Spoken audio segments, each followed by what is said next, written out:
Tov, on avait commencé la lettre bête. On avait expliqué que la lettre bête, ça va être la lettre de, donc le bête de Bereshit. Bereshit, ça va être l'émanation première de toute notre réalité. On avait vu, vous vous souvenez, on voit toujours trois aspects des lettres. Un, la valeur numérique. Deux, la forme de la lettre. Et trois, le nom de la lettre.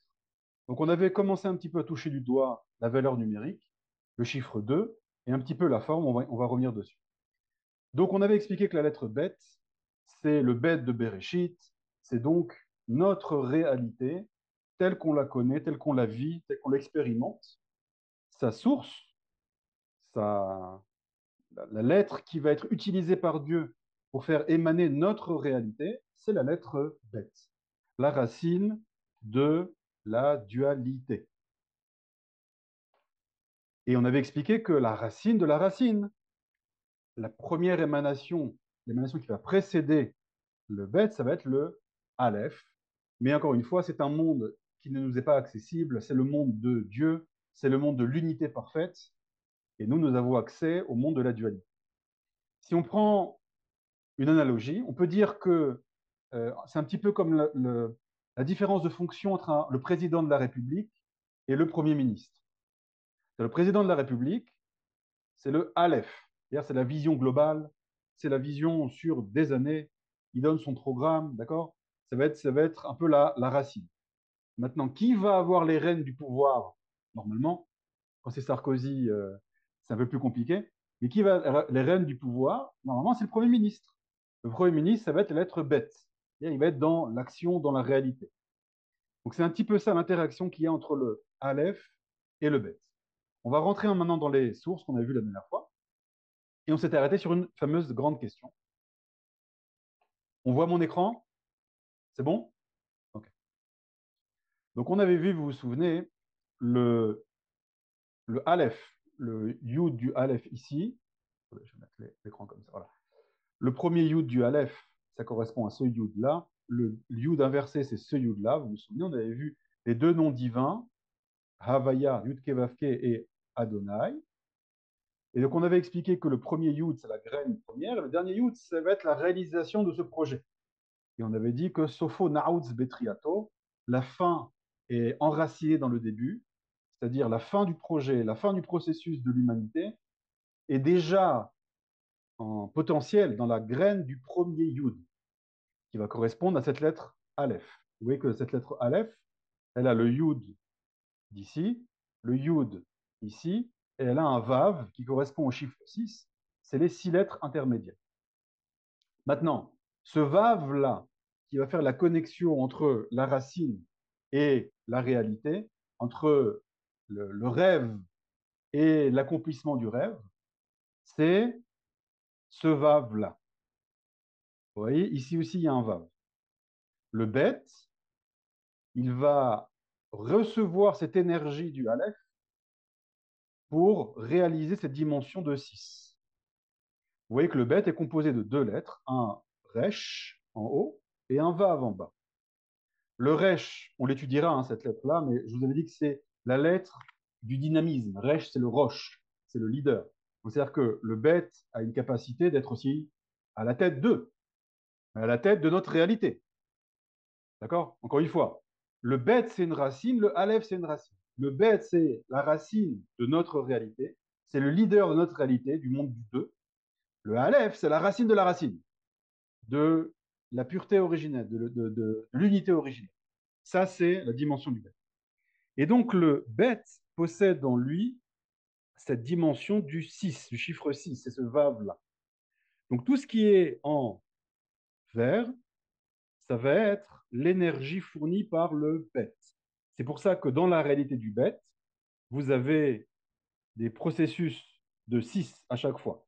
L'espace est composé de 6 kivunim, 6 directions, à droite, à gauche, devant, derrière, en haut et en bas.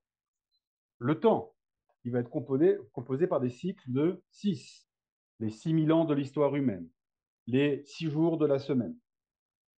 D'accord? On a expliqué les différentes étapes aussi de l'évolution d'une personne. Le bébé, l'enfant, l'adolescent, le jeune homme, l'adulte et le vieillard. On a 6 étapes de vie. Donc tout ça, c'est le monde du bête, le chiffre 6 ici. On avait expliqué également que le passage du Aleph au Bet, c'est le passage du don de la Torah. La révélation de la Torah, c'est un événement absolument extraordinaire, au-delà du fait qu'on a reçu la Torah. C'est la première fois dans l'histoire de la lettre Bet, c'est la première fois dans l'histoire du monde du Bet que le Aleph va pénétrer. C'est pour ça que la première lettre que Dieu va utiliser pour se révéler à sa création, c'est Anochi. C'est un Aleph. Et donc le début du tikkun, le début de la réparation du monde va commencer lors de cette révélation. On va avoir la première ouverture du bête, d'accord, cette petite antenne dont on avait parlé, vous vous souvenez? Donc cette petite antenne qui va connecter le bête, mais c'est caché, le lien entre le bête et le aleph, c'est un lien qui est secret, qui est mystérieux. Donc il y a cette petite excroissance du côté droit du bête. Et bien cette première antenne va être activée au moment de la révélation au Mont Sinaï. Là, ça va être le monde du Aleph qui va pénétrer le monde du Bet. Et quand tout le processus va être terminé, on rentre, on habite dans le Olam Habba. Olam Habba, c'est le monde du Bet qui va laisser le Aleph s'exprimer, se révéler. Attention, le Olam Habba, c'est pas le monde du Aleph. On restera toujours dans le monde du Bet. On ne peut pas être le créateur, on ne peut pas être dans l'unité parfaite. Nous sommes toujours dans l'interaction, euh, la tentative d'harmonie entre deux choses qui sont opposées, mon corps et mon âme, l'homme et la femme, le monde des hommes, le monde des anges, etc., etc. Mais le Olam Habba, c'est un monde dans lequel le monde du bête ne va plus être un écran au monde du Aleph, mais au contraire, une porte pour que cette unité originelle puisse pénétrer notre monde. Qu'est-ce qui se passera au Olam Habba? Pourquoi c'est un monde extraordinaire? Le Olam Abba, c'est un monde dans lequel toute notre réalité va être la même. Et on ne va pas devenir des anges, des âmes, etc. On va rester avec des dimensions matérielles, sauf que les racines communes à chaque chose vont être révélées. Quand tu vois la racine de chaque chose, c'est la source du bonheur, c'est la source de la simcha. La source du malheur, la source des conflits, c'est justement quand il y a une opposition, il y a une incompréhension. On ne voit pas comment l'autre, je suis en lien avec lui, comment on peut se compléter mutuellement. La simcha, le shalom, la bracha vient dans la visualisation de la racine commune. Quand tu arrives à visualiser la racine commune et quand tu arrives à vivre la racine commune, là c'est le shalom. C'est le olam haba. Nous avons également vu un verset très intéressant. Alors déjà on a vu le verset dans Tehillim, Achad diber Elohim shtaim zu shamati. Dieu quand il parle c'est un et nous quand on entend c'est deux. Comme ça dit le roi David, Tehillim 62. D'accord? Donc, c'est-à-dire que Dieu, quand il se révèle à sa création, c'est pas qu'il se transforme en deux. Non, non, non. Lui, Dieu, il reste dans le monde du Aleph, il reste dans le monde du un. Et quand il parle, c'est le un qui parle. Shema Israël Adonai Elohenu Adonai Ehad. Dieu, il ne change pas. Donc, sa révélation, c'est une révélation d'unité parfaite. Ce qui va changer, c'est lorsque ce faisceau, ce flux de un, de Echad, de Aleph qui rentre dans notre monde, il va se subdiviser. Il va passer par le prisme du bête. Donc le Aleph va pénétrer à l'intérieur du bête et ça va créer une sorte comme un prisme en optique, d'accord? Ça va diviser la lumière en deux, en trois, en quatre, en cinq, en 10, d'accord? Etc., etc. Ça va multiplier la lumière.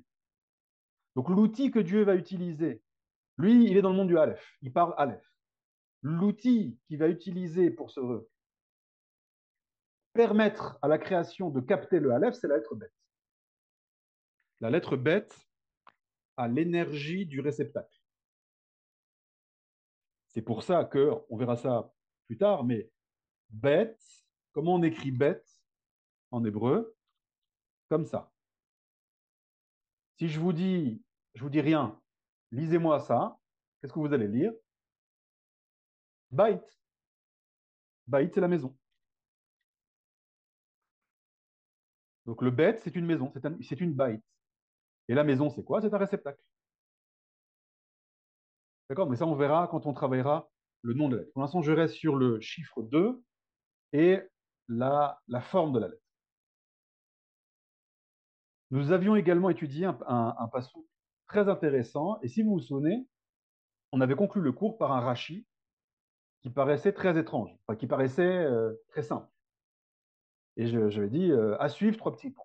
Donc là, on est dans l'épisode numéro 2 de la série. D'accord? On est la saison 2, c'est la lettre bête, épisode 2 enfin, de la série. On a eu le générique, donc là, on est en plein dans l'épisode. Alors, Kohelet, on était ici. Je vais zoomer un peu.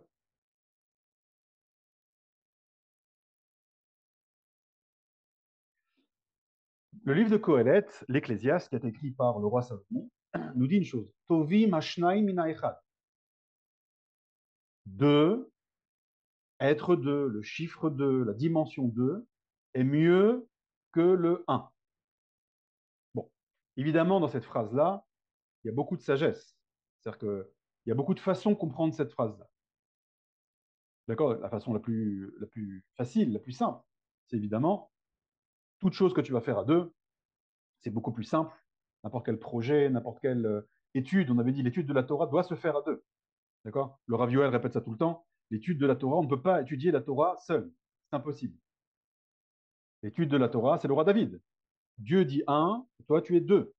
Tu es obligé d'être à deux. Si tu veux vraiment atteindre le émet, la vérité de la Torah, tu dois absolument être à deux, avec au moins une personne, un binôme d'études. Ou, voilà, comme on étudie maintenant, en groupe. Parce qu'on est dans le monde du bête. Tu ne peux pas étudier la Torah seul. C'est le monde du Aleph. Le monde du bête, tu es obligé d'étudier la Torah à deux. Alors ne vous stressez pas, ah mais je suis tout seul, j'ai personne, je suis isolé, j'ai pas, etc., etc. Bon, puis avec ce qu'il y a, c'est pas grave. Mais tu peux pas étudier la Torah comme tu étudies les Havdil, les mathématiques. Les mathématiques, il y avait, je crois, un très grand mathématicien indien, hindou, qui était un génie absolu, qui était miséreux et qui avait récupéré des travaux enfin, des bouquins mathématiques. Je ne sais pas si il a réussi tout seul à comprendre toutes les mathématiques et à faire des chidushim. Il s'est mis en contact avec les plus grands mathématiciens tout seul. D'accord? C'était un génie et il a réussi à comprendre les mathématiques. Donc les mathématiques ou n'importe quelle science, tu peux étudier tout seul sans aucun problème. C'est plus sympathique d'étudier à deux, avec un professeur, avec d'autres élèves, etc. Mais il n'y a pas de problème existentiel à étudier les sciences seules. Parce que les sciences viennent te révéler la sagesse de la nature, de quelque chose, pas de quelqu'un. Or, la Torah, c'est la révélation du Créateur. Et le Créateur, c'est, comme on a dit, l'unité parfaite. Et tu ne peux pas atteindre l'unité parfaite. Tu peux atteindre l'unité que si tu passes par le 2. C'est le Olam Habba. Comment tu arrives par le Aleph? Tu es obligé de passer par le Bet. Tu es obligé. Donc, à chaque fois que tu vas atteindre l'unité, tu dois passer par le Bet. Tu veux atteindre une plénitude dans ta vie, tu dois te marier. Tu ne pourras jamais atteindre une plénitude, une harmonie de ta vie célibataire. C'est impossible. Le Talmud dit, celui qui ne se marie pas, il y a une liste comme ça très longue de choses qu'il n'a pas. Enno bracha, il n'a pas de bracha. Enno shmira, il n'a pas de protection. Enno choma, il n'a pas de muraille. Il y a une liste très longue que le Talmud cite pour dire à quel point le grand malheur, la grande tristesse de la solitude. On doit vivre à deux. Et dans tout, il faut faire à deux. Donc, a priori, le sens simple de ce verset-là, c'est il faut tout faire à deux, étudier la Torah à deux, te marier, etc. etc. Bon. Et Rashi, vous vous souvenez, on avait vu Rashi, qui dit une chose très étrange. Pourquoi c'est étrange? Parce que c'est très simple. Rashi dit, c'est quoi Tovim Hashnaim? Rashi commente, les Chol Davar. pour chaque chose. Si je lis Rashi, Tovi Mashnai Mina Echad, le 2 est mieux que le un. Dans quel domaine? Bah, dans tout. Ok, merci beaucoup Rashi. Bah, avant de lire Rashi, j'avais compris ça en fait. C'est ce que j'ai expliqué, juste avant. J'ai dit dans la Torah, dans le mariage, etc. Et on a un grand principe qu'on a reçu, je l'ai dit à du notre maître Manitou, c'est que le, euh, dès que Rashi parle une chose simple, et encore plus quand c'est une chose qui est évidente, c'est-à-dire s'il n'avait rien dit, le verset aurait été clair, c'est qu'il y a un grand secret ici. Et quel est ce secret? On verra la semaine prochaine. Cette fois-ci, on va le voir aujourd'hui. Alors, c'est quoi le secret? Pour voir le secret, il faut qu'on passe maintenant à la forme de la lettre. Venez, on passe maintenant à la forme de la lettre. Où est-ce qu'elle est, ma forme? Hop. Pour cela, on va étudier un passage du Zohar. Donc, c'est un passage qu'on avait étudié rapidement quand on a vu la lettre Aleph,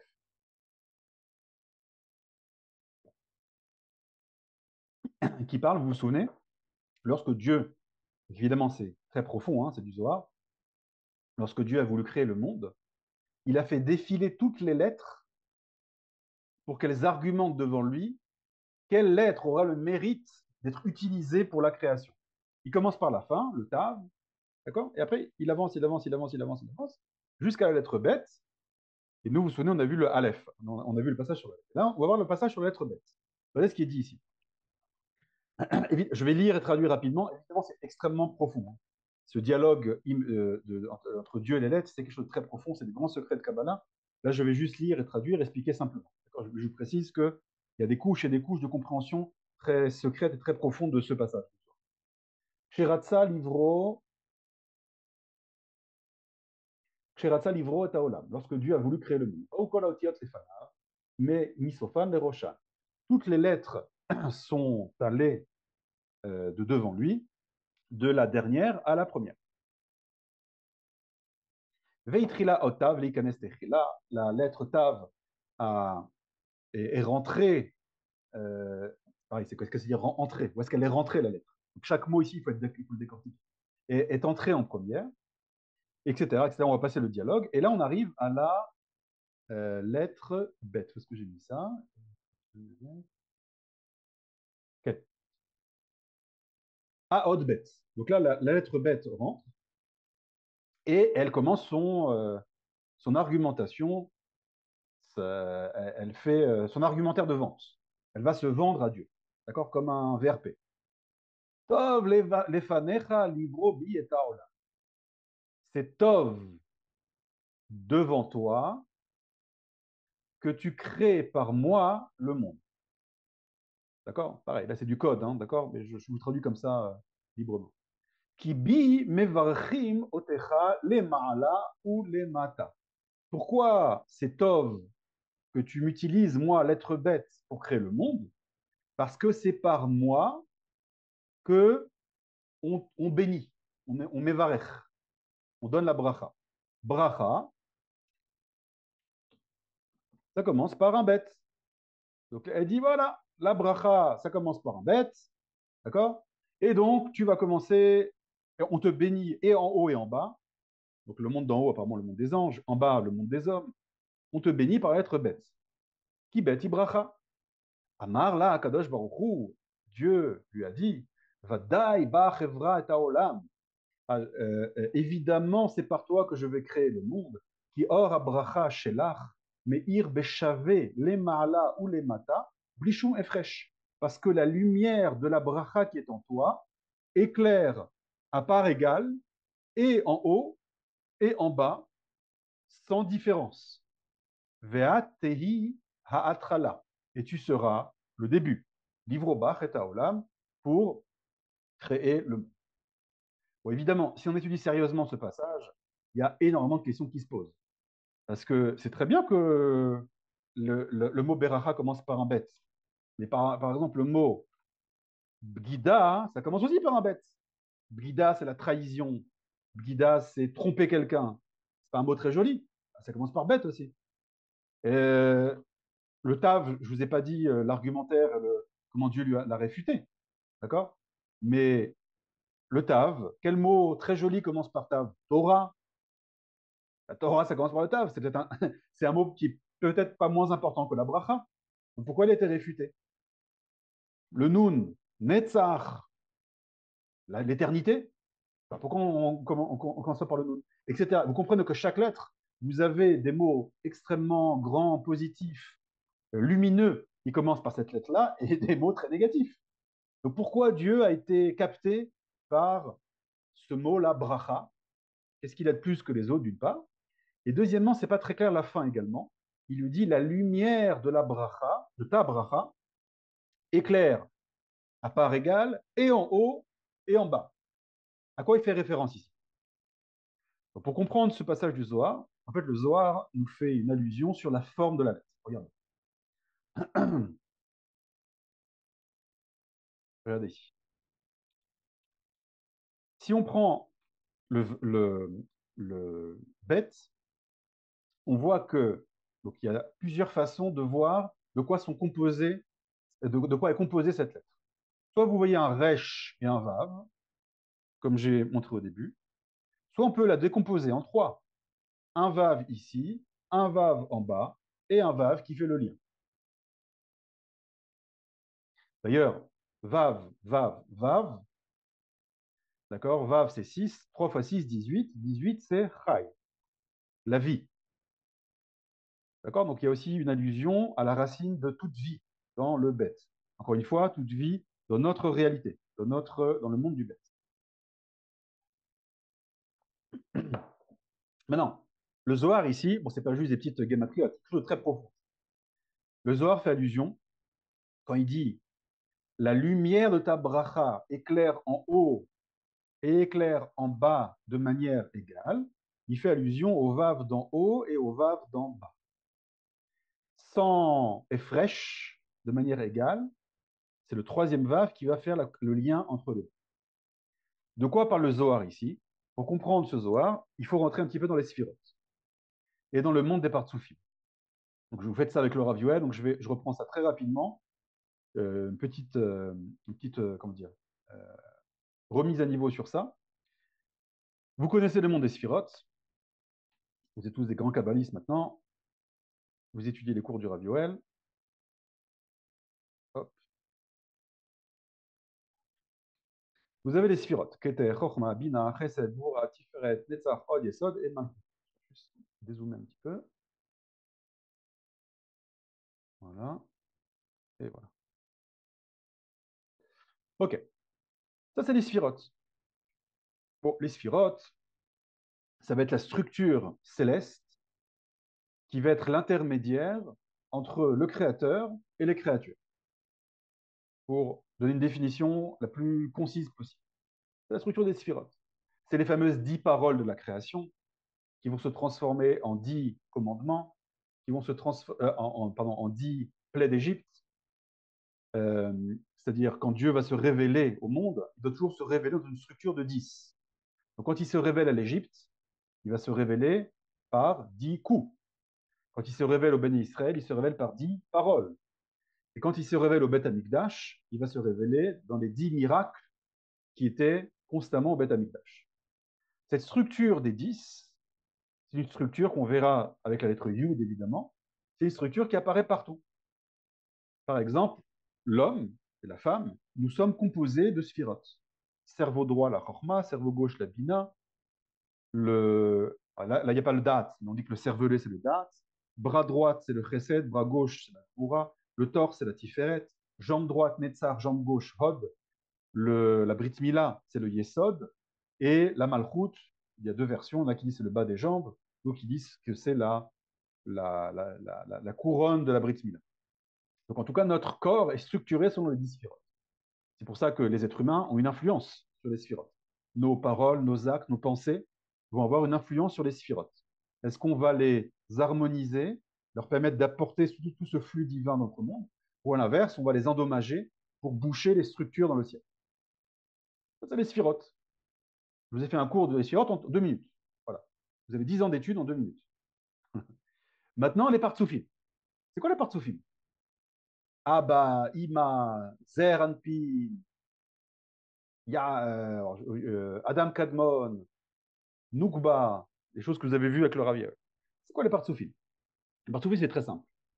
Lorsqu'on étudie l'émanation de ces sphirotes, parce que ces sphirotes, elles ont été créées, c'est les 10 paroles de la création. La première structure classique, là, cette structure que vous voyez ici, qui est dans tous les schémas, ce n'est pas la première structure des sphirotes. À la base, les sphirotes, lorsqu'elles ont émané, elles ont émané une par une, déconnectées les unes des autres. Un peu comme nous. Ça veut dire, quand on est bébé, on est complètement déconnecté des autres. On n'a pas de lien avec, on a juste le lien avec la maman, c'est tout. On n'a pas de copains, on s'en fout des frères et sœurs, on est complètement déconnecté de tout ce qui nous entoure. On a juste le lien à la racine, à maman qui nous donne un tété, c'est tout.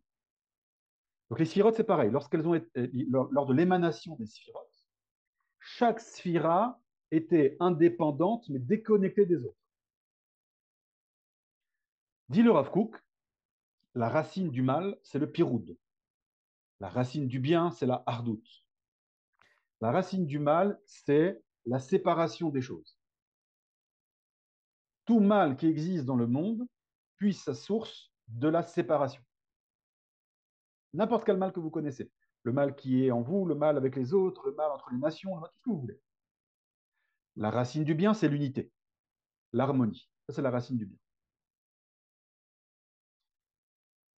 Les kabbalistes expliquent que cette structure première qui a émané, qui a donné ces sphirotes, donc qui étaient un peu empilées les unes au-dessus des autres, il n'y a pas de connexion entre elles, ça a donné naissance à euh, une brisure originelle qu'on appelle la brisure des vases. Shvirat HaKelim. La brisure des vases, pareil, hein, c'est des années d'études, mais je vous fais en condensé. La brisure des vases, ça a été lors de cette première émanation des sphirotes, donc cette première structure que Dieu va utiliser pour se révéler, comme elle n'était pas harmonisée, chacun dit Ani Emloch, je vais régner, je ne vais être que du chesed, que de la gvura, que de la tiferet. D'accord? Ça donnait, bah, imaginez-vous un peu, voilà, comme des pays qui veulent une hégémonie sur les autres. Il n'y a que moi. Si tu veux l'hégémonie, ça donne des guerres. Des guerres, ça donne des explosions et des brisures. Bah, la première guerre, entre guillemets, évidemment, hein, la première guerre, la première Itnakshut, la première, euh, on se rentre dedans, c'est pas le bon mot, excusez-moi, de la création, c'est des sphirotes qui n'avaient pas de structure harmonisée. C'est la racine de la brisure des vases. La brisure des vases vient du fait qu'il n'y avait pas de lien, enfin, tous ces liens que vous voyez ici, là, ces lettres, etc., ça n'existait pas. Pour le tikkun, pour la réparation, Dieu a créé toute une structure, des lumières spéciales qui ont émané et qui vont créer maintenant des liens entre ces sphirotes. Donc il va y avoir une évolution des sphirotes. La sphira Chorma, la sphira Bina, la sphira Chesed, c'est la sphira toute seule. D'accord? Comme tu dirais, Nathaniel, Thierry, Daniel, Yvonne, c'est moi, tout seul, l'individu. Ça, c'est le nom de la sphira. La partsouf, c'est quoi? La partsouf, ça va être quelque chose de nouveau. Ça va être une mutation de la sphira qui va commencer à interagir avec les autres. Comment s'appelle le nom de la partsouf en hébreu? C'est le visage. Partsouf, c'est le visage. Donc, c'est quoi une sphira qui va être une partsouf aussi?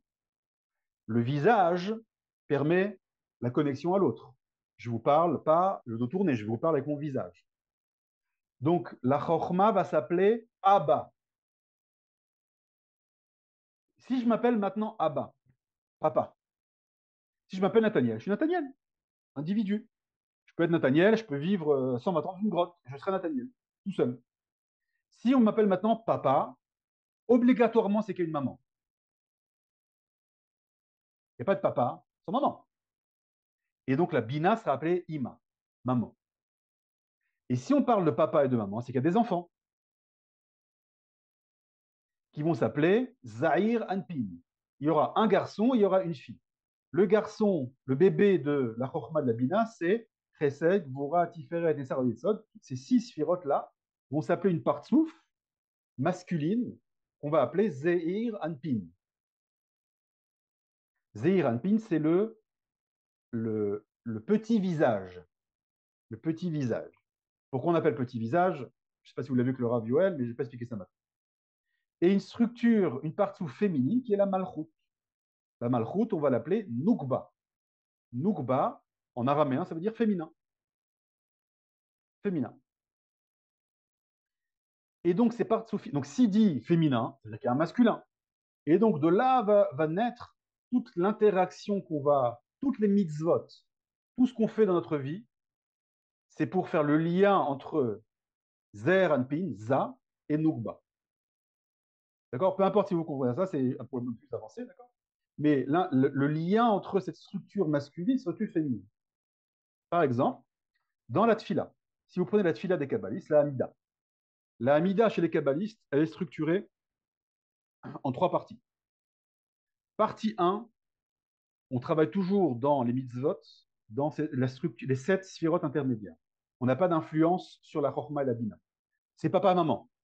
C'est est-ce qu'on s'ouvre à papa-maman ou est-ce qu'on se ferme? Est-ce qu'on nous s'ouvre à cette lumière ou est-ce qu'on se ferme? Donc, on ne peut pas agir sur papa-maman. Nous, on peut agir sur cette structure de 6 plus 1. Toujours 6 plus 1. D'accord? C'est pour ça qu'on est dans le monde du 6 plus 1. La prière de la Hamida chez les kabbalistes, elle est structurée, c'est un petit exemple, hein, en 3 parties. Partie 1, faire émerger Za et Nouk. Faire émerger cette structure des 6 et cette structure de la Malchut. Partie 2, on va séparer, d'accord, on va faire naître cette structure spirituelle, mais qui va naître androgyne, dos à dos, comme Adam et Chava. D'accord? Sachez que la prière, une petite parenthèse dans la parenthèse, la prière, c'est marqué Avoda chez Balev. La prière, c'est pas juste on demande comme ça. Quand vous rentrez dans les secrets de la prière, vous créez des structures spirituelles nouvelles avec votre parole, avec votre intention. La prière, c'est quelque chose d'énorme. Quand vous rentrez dans les coulisses de la prière, vous créez, avec les intentions kabbalistiques, avec votre parole, cette structure spirituelle de la journée. Première partie. Deuxième partie, on va faire une séparation, comme Adam et Chava. Troisième partie, c'est Sim Shalom, c'est on va unir ces 2 dimensions. Voilà, évidemment, il y a beaucoup de choses à dire, c'est une petite parenthèse. Tout ce qui m'intéresse ici, pour revenir à l'être bête, c'est d'expliquer le monde des partsoufim. Les partsoufim, donc vous avez Abba, Ima, les 6 sphirotes qu'on appelle Za, Zer, Anpin, et Nukba. Nous, ce qui va nous intéresser, c'est Za et Nukba. Za, c'est Chesed, Gvura, Tiferet et Sar Yesod, et Nukba, c'est la Malchut. Ce qui va nous intéresser, c'est faire toujours l'union des 2, cette structure masculine et cette structure féminine. Lorsque cette structure est en harmonie, voilà toutes les petites combinaisons que vous voyez, vous avez dans le monde moins de maladies, moins de tristesse, moins de guerre. À l'inverse, plus de bracha, plus de gdusha, plus de lumière, plus de shalom. C'est très concret, c'est pas juste des trucs, des gens perchés qui sont dans les sphirotes. Les sphirotes, c'est hyper concret. Les sphirotes, c'est la porte pour notre réalité. Quand cette structure-là est en harmonie, le haut et le bas sont liés, il y a la bracha. Les kabbalistes disent que le vav d'en haut, c'est za, zer, anpin. C'est les 6 sphirotes, chesed, gvura, tiferet et sar yesod. Le vav d'en bas, c'est la structure féminine, malchut, qu'on appelle nukba dans les partsoufim. Et le lien entre les deux, c'est le yesod. Le yesod, c'est ça. Le yesod, c'est une sphira intermédiaire qui va prendre toutes les énergies, toutes les lumières d'en haut et les donner à la malchut. Le yesod dans le corps, c'est l'appareil reproducteur. C'est quoi l'appareil reproducteur? C'est tout ce qui est à l'intérieur, par exemple, du papa, qui va se concentrer dans une petite graine qu'on appelle un spermatozoïde, qui va passer par un canal du yesod, et qui va aller dans la maman, la malchoute, le réceptacle, pour que le bébé arrive. Ça, c'est chez les humains. Dans les structures c'est quoi le bébé de cette union? C'est la bracha, la gdusha, la lumière, l'unité, l'harmonie, la simcha dans le monde. C'est ça le bébé de cette structure-là. Toutes ces grandes lumières qui arrivent. Donc si, regardez, là vous avez l'être bête. Chesed, Gvura, Tiferet, Netzach, Od, tout ça c'est le vav d'en haut. La malchoute c'est le vav d'en bas. Et le yesod c'est la connexion entre les deux. Vous avez le vav d'en haut du bête. Je vais le mettre à côté.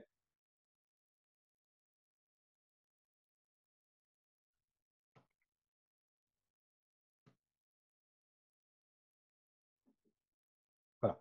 Le vav d'en haut, c'est ça, la structure d'en haut. Le vav d'en bas, c'est la malchoute. Et ce vav-là, c'est le yesod. Vous avez tout qui est en harmonie, le haut, le bas, le milieu, tout est bien connecté. Vous avez la bracha, le bet.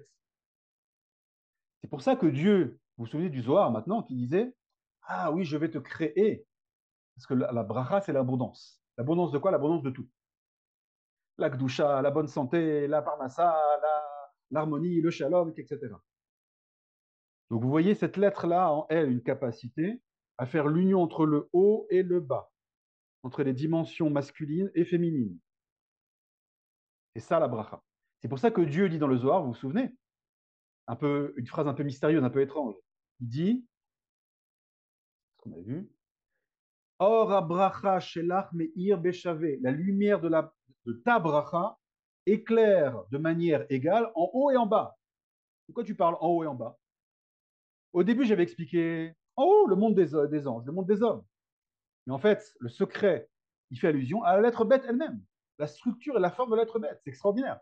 Quand le Zohar dit en haut et en bas, la lumière, elle éclaire de manière égale. C'est ça. C'est le vav d'en haut et c'est le vav d'en bas. Et qui sont connectés par le vav du milieu, enfin de droite.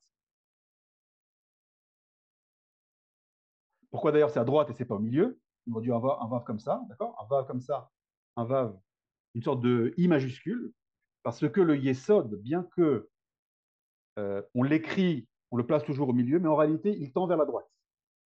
Le yesod, il tend vers le chesed. La droite, c'est le chesed. Pourquoi? Parce que ça va permettre justement la vie. Le yesod dans le corps, c'est l'appareil reproducteur de l'homme et de la femme. Pourquoi c'est du chesed? Parce que qu'est-ce que tu fais avec le yesod? Tu donnes la vie. Tu lui donnes la vie. Donc le don, c'est le chesed. C'est pour ça que au lieu que le yesod ici soit au milieu, il va pencher vers la droite. C'est pour ça que le bet est structuré comme ça. Le vav d'en haut, le vav d'en bas, et le vav ici qui va être penché vers la droite. Ça, c'était sur la forme de la lettre. Bon, déjà, c'est pas mal. Mais vous vous souvenez de notre Rashi? Ça fait une semaine qu'on attend, Nathaniel, que tu nous expliques. Les Chol Davar. Comment ça marche, ton Rashi, là? Bon, j'espère que tout ça est bien clair. C'est bien compris. Encore une fois, n'hésitez pas à écouter les replays. C'est très, très important. Je dis beaucoup de choses, je condense beaucoup de choses dans ces cours. Que dit Rashi? Je prends maintenant notre Rashi. Maintenant, on va décortiquer Rashi au niveau kabbalistique. Alors, où est-ce qu'il est notre Rashi? Voilà. Rashi dit, je vais le prendre ici, je vais le mettre avec nos sphirotes. Hop. Rashi nous dit,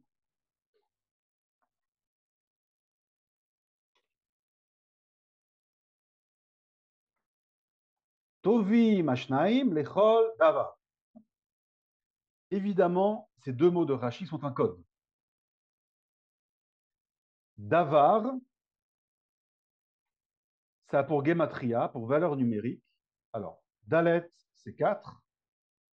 Vet, c'est 2. Resh, c'est 200. D'accord? Ça fait 206. Bon, pour l'instant, sympathique, mais ça ne sert à rien. On continue. Vous vous souvenez de notre lettre bête qui est composée, où est-ce qu'il est au schéma? Voilà. Hop, on va mettre tous nos éléments maintenant. On va les ramener ici. Ma belle lettre bête qui est composée d'un resh et d'un vav. Le resh, ça a pour valeur numérique 200. Le Vav, ça a pour la numérique 6, 206. Donc ça veut dire que la lettre Bet,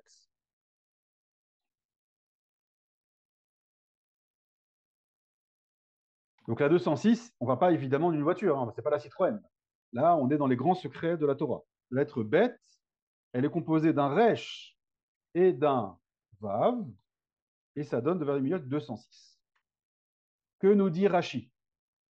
Nous dit Rashi, quand le roi Salomon dit Tovim Ashnaim, le Shnaim, c'est le Tov.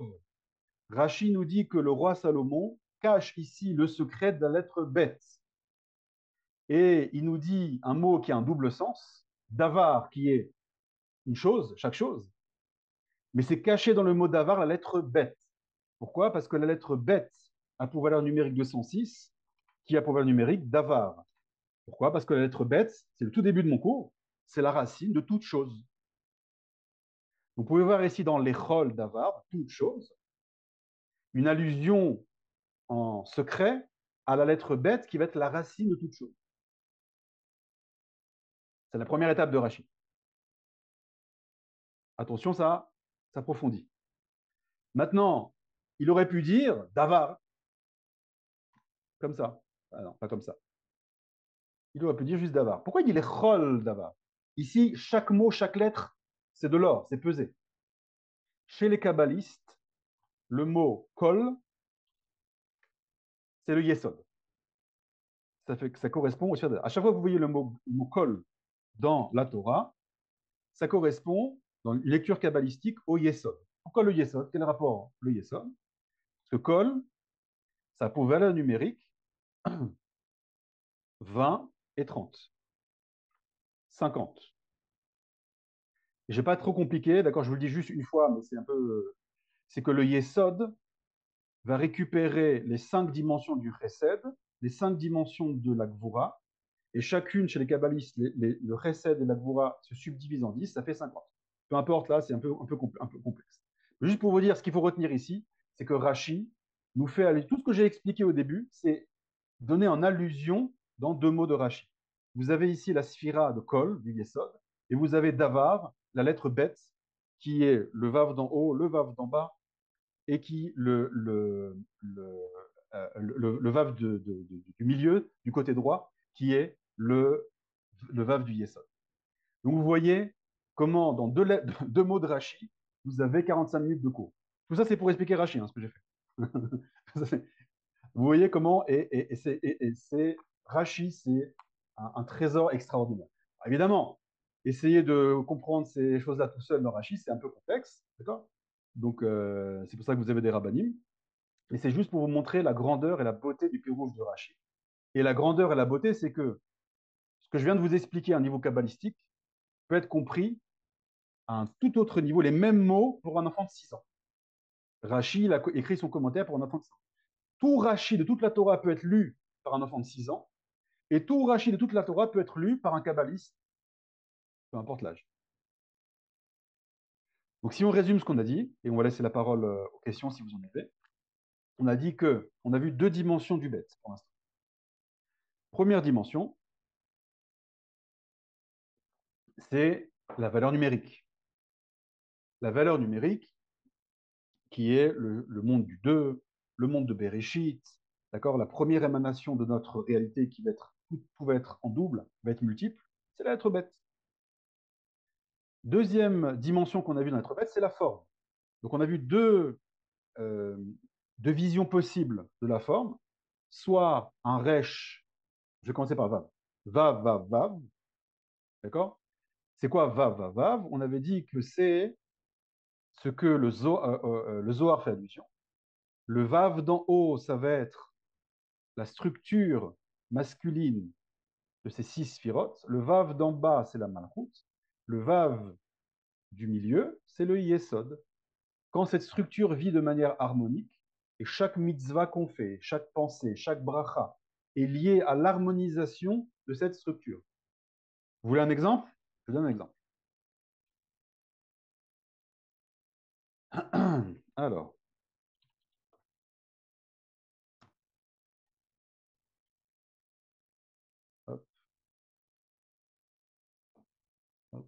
y a là. Non, il n'y a pas là.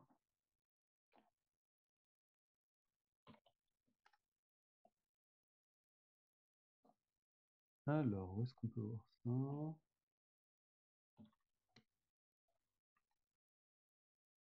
Voilà, ici. OK. Alors, regardez ici. Hop, je fais un partage d'écran.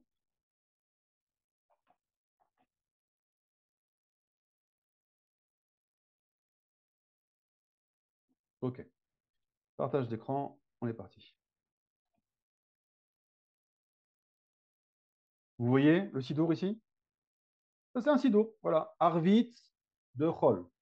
La prière de Arvit de la semaine. Donc, ça, c'est un sidour séfarade, d'accord, que vous avez en Israël, etc. Donc, regardez. Vous voyez ici que le nom Yud Ke Vav Ke, quand on dit, voilà, Baruch Ata Adonai, Hamevarech, etc., à chaque fois qu'il y a le nom de Dieu, Yu Leratsan Imrefi Vegan Ifanecha Adonai Tsori Vegole. Vous remarquez une chose que dans le He, il y a un petit nom Adonai, et ici vous avez un Yud, un Aleph, un He, un Dalet, un Vav, etc., etc. C'est quoi ça? Ça, c'est l'intention kabbalistique de tout ce que je viens de vous expliquer dans le cours. Comment ça marche? Comment ça marche? Ça marche comme ça. C'est l'union de deux noms divins. On a dit que les sphirotes, elles ont un nom propre. Chesed, Vorah, Tiferet. On a dit que les sphirotes, elles peuvent être regroupées. D'accord? Par exemple, les 6 sphirotes là, elles vont être regroupées en une partsouf. On va appeler Zeir Anpin. D'accord? Et ça, c'est une partsouf à elle seule. Mais on peut aussi voir que les sphirotes sont liés à des noms divins. Par exemple, ça, je sais que vous avez fait avec le Rav Yoel. Chochma, c'est Ya, Bina, plusieurs noms, ça peut être Elohim. Et les 6 sphirotes ici, c'est Adonai, Yud Ke Vav Ke. Donc le nom de Havaya, Yud Ke Vav Ke, il est lié à cette structure des 6 sphirotes, qu'on appelle Zeir Anpin. Ça, c'est Yud Ke Vav Ke. D'accord? Et la Malchut, quel nom divin est lié à la Malchut? Adonai. Adonai. Donc, si je traduis ce que j'ai dit en nom divin, ça veut dire l'union de la structure d'en haut à la structure d'en bas, ça fait la bracha, le bet. Si je traduis ça en nom divin, ça donne quoi? Ça donne le yud,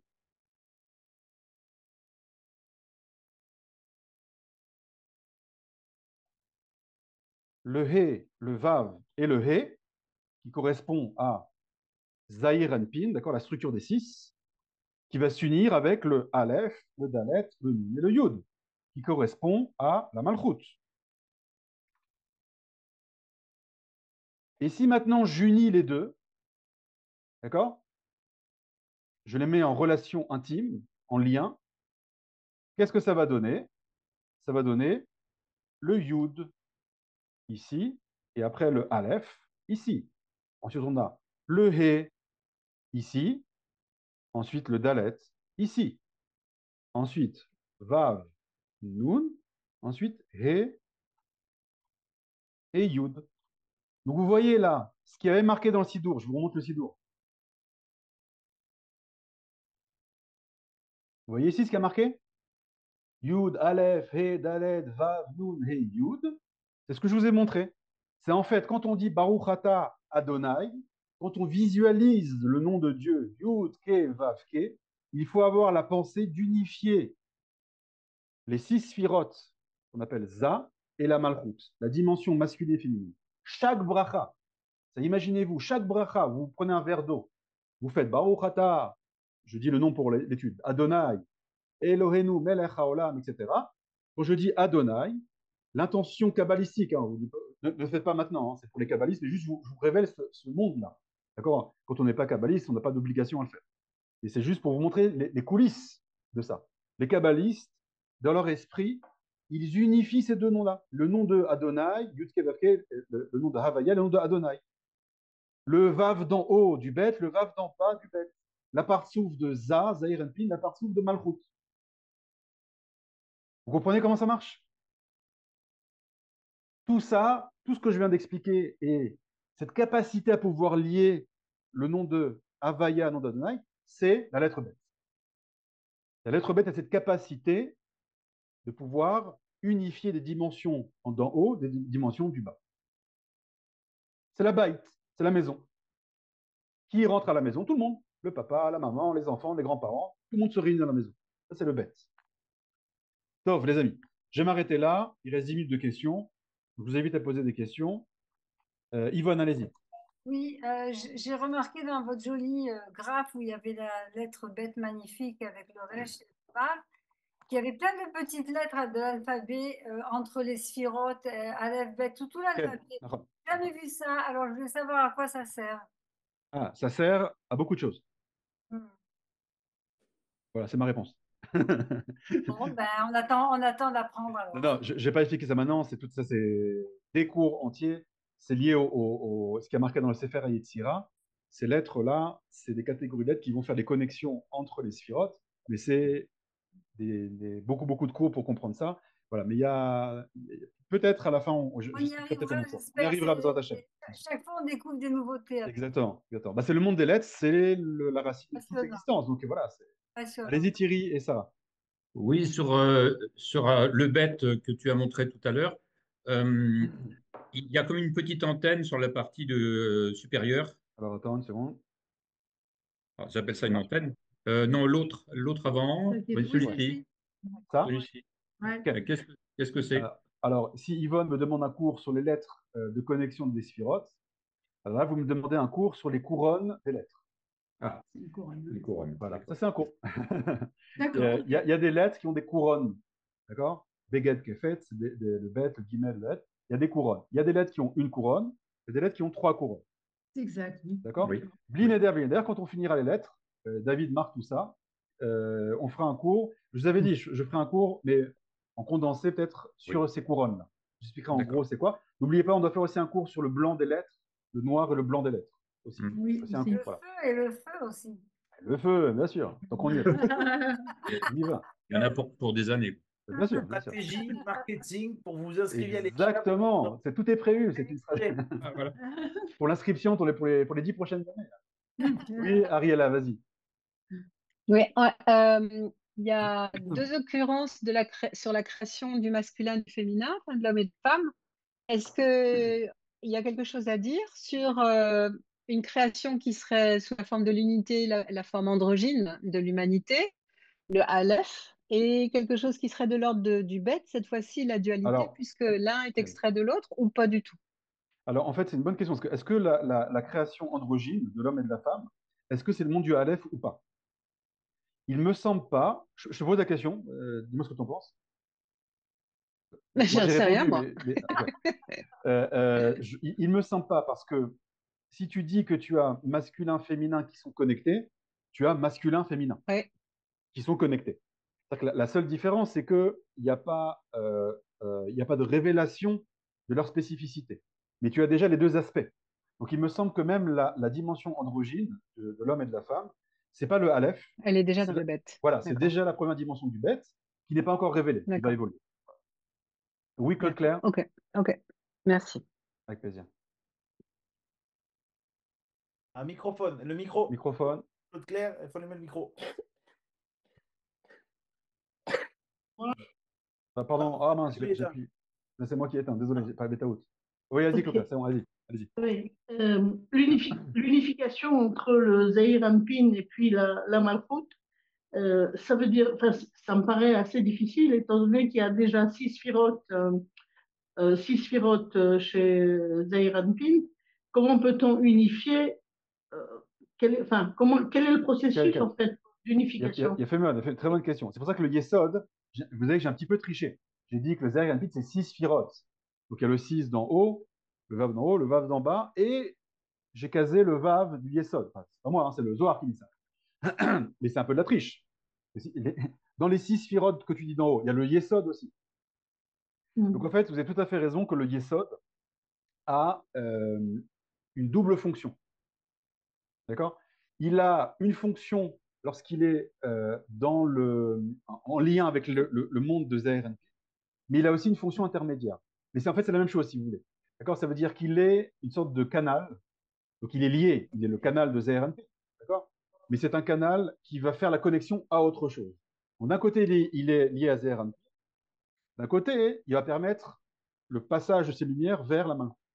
Donc, c'est une sorte d'ambivalence qui n'est pas vraiment, qui n'en est pas vraiment une de la main, d'une puissance. Est-ce que c'est clair? Non, D'accord. non, parce que enfin, je comprends ce principe que vous venez d'expliquer, je le comprends très bien, mais ce que je ne comprends pas, c'est comment est-on à même de procéder à l'unification en question? Ça veut dire on n'a Excusez-moi, j'ai pas compris. aucun contenu sur enfin, sur toutes les sphirotes, on ne sait pas, on peut pas J'ai compris, j'ai compris, j'ai compris. Alors, si je reformule votre question pour si j'ai bien compris. Vous me posez la question, vous me demandez comment moi, Claude Claire, comment moi, Nathaniel, je peux avoir cette capacité à faire l'union entre Zahir Anpir et Malkout? C'est la question? Oui. Ok, Oui. maintenant j'ai compris la question. C'est très simple. Vous êtes vous-même constitué de sphirotes. C'est-à-dire, vous avez en vous Zahir Anpin et Malkout. Donc, lorsque vous allez maintenant, par exemple, faire une mitzvah, lorsque vous allez dire une bracha, qu'est-ce qui va se passer en réalité? Ah, je ne vois plus. Bon, je sais pas. Qu'est-ce qui va se passer, Claude Claire? Si, je suis là. Vous êtes là, ok. J'ai mis en galerie. Levé, Claude Claire, pour que le Non, c'est bon, j'ai mis en galerie. Ah. Qu'est-ce qui va se passer en vous? Vous allez créer en vous une harmonie.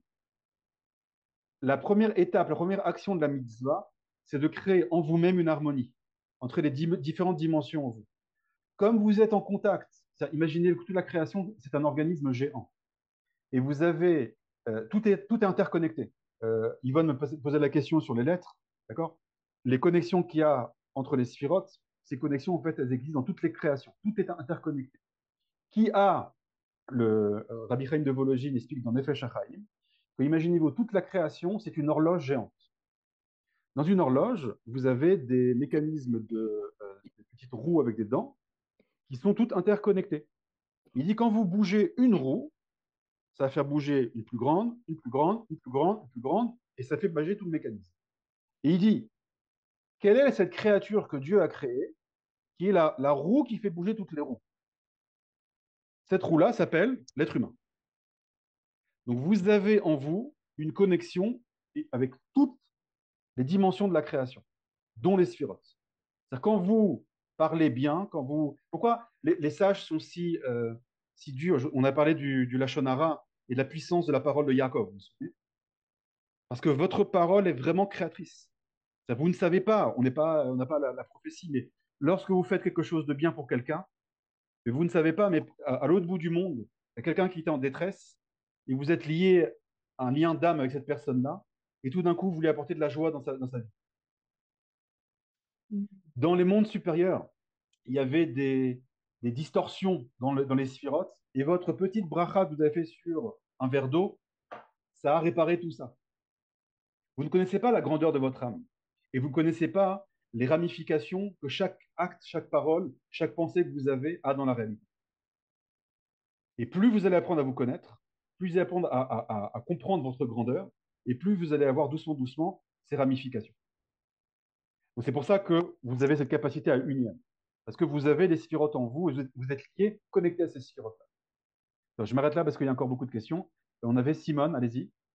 Excusez-moi si ma question est un peu simplette. J'ai compris que le Resh et le Vav, ça fait le chiffre 206. Je n'ai pas compris pourquoi vous avez, excusez-moi, vous avez pris le mot d'avar et vous avez comparé d'avar au chiffre 206 par rapport au Resh et au Vav. Je ne comprends pas la relation des deux. Le Resh, c'est 200. Oui, Le mais Vav, c'est 6. pourquoi le mot d'avar? Je vais expliquer. Parce que le Resh et le Vav, donc la lettre bête, est connecté au mot davar, qui a aussi valeur numérique 206. Pourquoi? Alors, avant le Kabbalah, etc., de manière simple, davar, c'est une chose. Oui. Donc, le bête est à la racine de toute chose. C'est ce que dit Rashi dans le Pshat. L'echol, davar. Il fait allusion à la lettre bête, qui est à la racine de kol, davar, toute chose. Et davar est lié par la valeur numérique à la lettre bête. Merci beaucoup. Avec plaisir. Est-ce qu'il y a d'autres questions? Richard, une dernière question rapide, Richard, parce qu'il est déjà 9h01. Non, ce n'est pas une question, c'était juste pour applaudir l'intervention juste avant Simone. tout ce que vous avez décrit, c'est exactement ce qu'on appelle un système fractal. Et je suis complètement focalisé là-dessus parce que quand j'entends parler de fraction, c'est faux. Je suis désolé, les raves ils utilisent le mot fraction, pas du tout. Il n'y a rien de plus faux que parler de fraction. Par contre, un système fractal, oui. Et c'est une telle richesse qu'il faudra qu'on en parle très longuement, s'il vous plaît, un de ces jours avec tout le monde. Avec plaisir. D'ailleurs, le monde fractal en mathématiques, c'est un monde qui est très mystérieux. Il y a beaucoup de choses que les mathématiciens ne comprennent pas dans le monde fractal, parce qu'il y a des grands secrets là-bas. Tout à fait raison, Richard. Merci beaucoup, les amis. Passez un très bon Shabbat. תודה רבה, מעולה. Bye. ביי. Merci David. Merci. Extraordinaire.